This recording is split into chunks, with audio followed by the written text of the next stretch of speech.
लाल सरकार मुर्दाबाद, मुर्दाबाद, मुर्दाबाद, लाल सरकार मुर्दाबाद।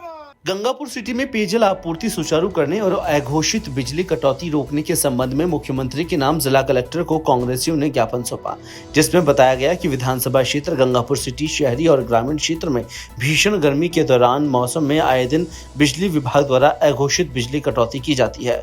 शहरी और ग्रामीण क्षेत्रों में जब चाहे तब बिजली गुम हो जाती है, जिससे आमजन को आए दिन गर्मी से बेहाल होना पड़ता है। शहर में पेयजल व्यवस्था सुचारू नहीं हो रही है।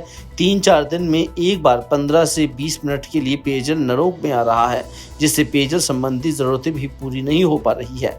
कई स्थानों पर पेयजल की लाइनों में लीकेज हो रहा है, जिससे पेयजल आमजन को न मिलकर व्यर्थ ही सड़कों पर बह रहा है। इसके चलते आमजन को भारी मुश्किलों का सामना करना पड़ रहा है। और जैसा अभी एमपी साहब कह रहे थे, इनको स्थानीय जो समस्याएं हैं गंगापुर की, उससे बहुत अच्छी तरह ये वाकिफ हैं।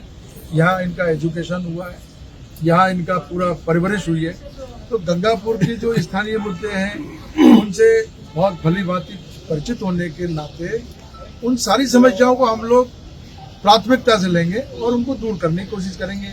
रेलवे का मुद्दा है, बिजली पानी के मुद्दे हैं, जेजेएम का आपने बताया, जेजेएम में ही हमने चंबल से लिफ्ट करके पानी लाने की बात की है। इसके अलावा अभी पिछले सेशन में ही हमने भजन लाल जी के सामने भी ये प्रश्न रखा था कि गंगापुर में पानी की उपलब्धता बढ़ाई जाए। 15 करोड़ रुपए सैंक्शन हुए थे, वो काम आज हमने कलेक्टर साहब के सामने रखा है। तो ये पानी बिजली जो मूलभूत सुविधाएं हैं शहर की, हर नागरिक को जिनकी आवश्यकता है, उस पर किसी तरह का समझौता नहीं किया जाएगा।